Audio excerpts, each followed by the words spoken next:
Hello, welcome to the latest episode of Driving with Dan. Today is the 9th of May, and this is episode 24. I apologise for not uploading a video last week. Not much really happened. I did film a video, and it was a bit boring. So I apologise for that.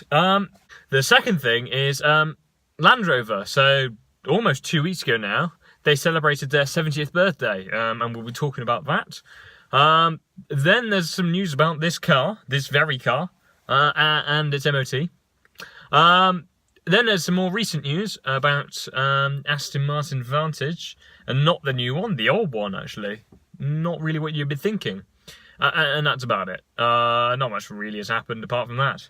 Still a bit quiet. There's some other stuff about the new Rolls-Royce Cullinan, but it's still under embargo, so not much really mentioned it, so I'm not going to talk about it. Right, let's go. Yes, so Land Rover. So they celebrated their 70th birthday on, I think it was the 20-something of April. So almost 2 weeks ago. And they celebrated by having a live stream. And already that's a bit rubbish. I mean, like, live streams are cool, but to celebrate your 70th birthday with a live stream is a bit boring. But there we are, they did a live stream and it didn't work. It got delayed 70 minutes and it wasn't even live by the time they uploaded it. So it was a bit rubbish, really. I would have thought they'd put a bit more effort into it.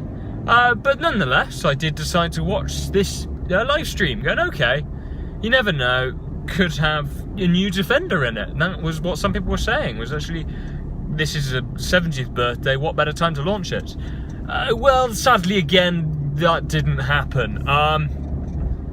Nothing happened. All they did was spoke about the history, a little bit about the future, about autonomous vehicles, but not much. And that's about it. It wasn't really presented fantastically. It was a bit dull. And a bit of a disappointment, really. I think they could have done so much more with the 70th birthday celebrations than what they did. And almost as if it was just 69 years of Land Rover, not 70. It wasn't that special. It could have just been something they did every year for how it was. So yeah, no, I wasn't over the moon with it, but what can I do, really? And there's still rumours of the Defender coming out soon, but it might be towards the end of the year, maybe when the auto shows start picking up again.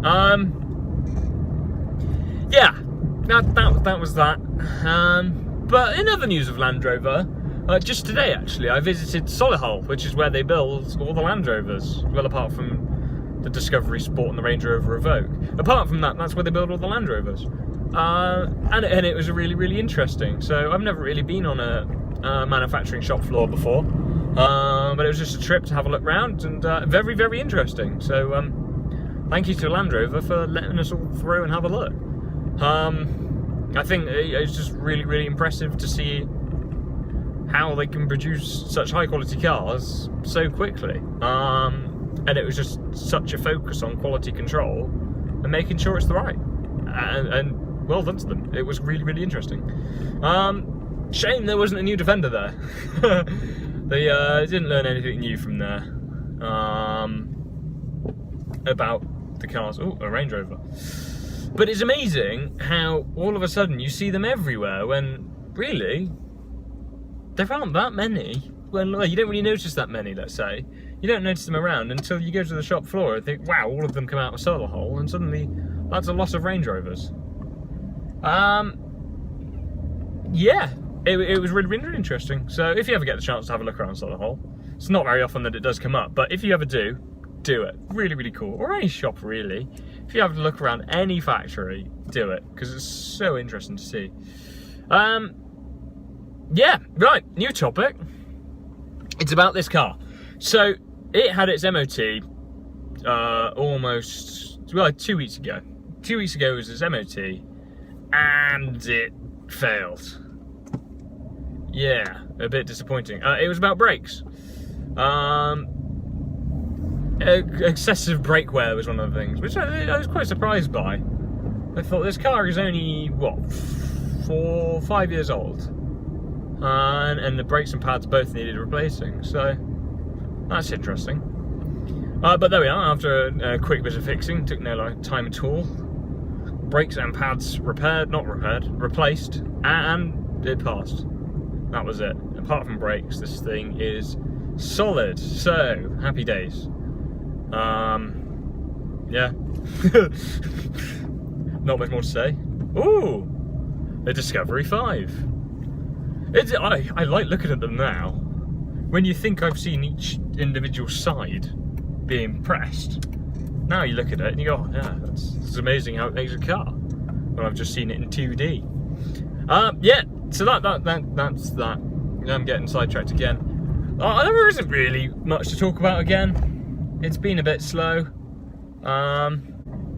Okay, right, there's not much to talk about, so we're going to mention the Cullinan. The Rolls-Royce Cullinan is an SUV built by Rolls-Royce. You've probably heard of it, as they've been doing quite a lot with their prototypes, actually, trying to get the word out about this new Cullinan. And the embargo is still on it, but people have decided to post the pictures online so you can actually see the car without the camo on it. And yeah, it's what you expect, really. It's a Range Rover on steroids, really. Yeah, but not steroids about performance, steroids about luxury. So you know how it's popular with SUVs. You know it's popular with SUVs to have the tailgate on the back so you can sit on it. First from the Range Rover, really. That's been used in it. So actually the tailgate comes down and it's got seats in it. They're not official seats, they're just for when you want to be tailgating, actually is the term, isn't it? And it looks, yeah, nice. There still isn't much to see about it, and I really am going to wait properly until the embargo has been listed to actually hear it talk about the car. But it's a Rolls Royce. You don't really need to say much more. I'm sure it'd be very, very comfortable, but capable at the same time. I'm sure they are sticking to utility vehicle at the same time. And really, it's one of these luxury utility vehicles instead of sport utility vehicles, much against the Range Rover Autobiography long wheelbase and the Bentley Bentayga. So yeah, there's other cars like it out there, but I think just the Rolls Royce is just gonna edge it and just be that one step ahead the Bentley and the Range Rover. Just because it's a Rolls Royce, isn't it? Just the name alone. And then, you know, it matches the rest of the lineup with the styling. You can see sort of links to the Wraith and the Phantom. Yeah, so I'm going to wait until really to talk properly about it. And there was a picture that showed V12, so same engine as everything else. It would have to be all-wheel drive, but I don't know where that system would have derived from. Yeah, because the Rolls-Royce is BMW, isn't it? So it would be the X-Drive sort of system. Which is, yeah, proved and tested. It's not quite Range Rover, but, you know, I'm sure it's good enough for what it would be used for. Yep, that's that. And then the last topic then today is about the Aston Martin Vantage. And the new Vantage is not anything to do with that. This is the last hurrah of the old style Vantage. It is V12, producing 592 brake horsepower. At top speed, I think it's 205 miles an hour, and the body is 100% carbon fibre, which doesn't really sound right on an Aston Martin, if I'm honest. But yeah, 100% carbon fibre, lovely. Yeah, so this is possibly, unless anything else we hear about, the last V12 Vantage, and almost one of the last applications of this last generation V12, which was the two Mondeo V6s stuck together.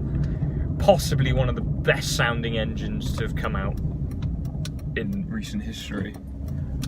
Actually, I'm going to say it's probably one of the best sounding engines, just shy of a Rolls-Royce Merlin engine from the Spitfire and stuff.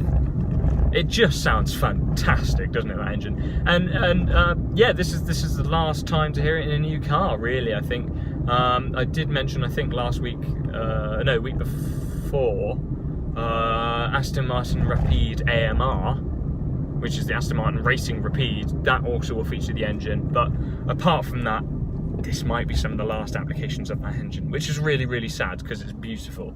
But the good thing is it's been used for the last 20 years, so it's in a lot of cars.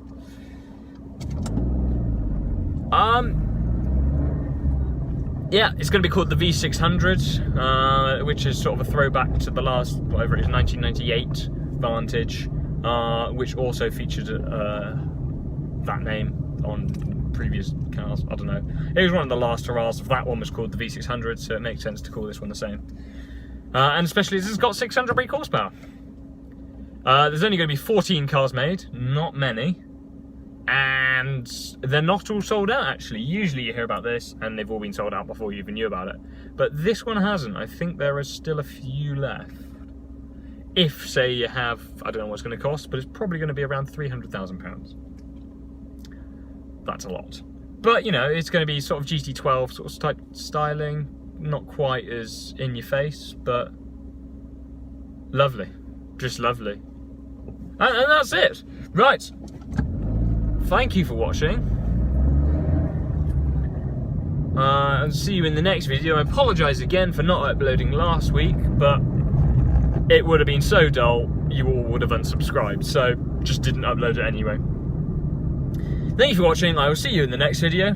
Wow, that's an old Chevy truck that's rusty and green. Right, anyway, thank you for watching. I'll see you in the next video. Cheers.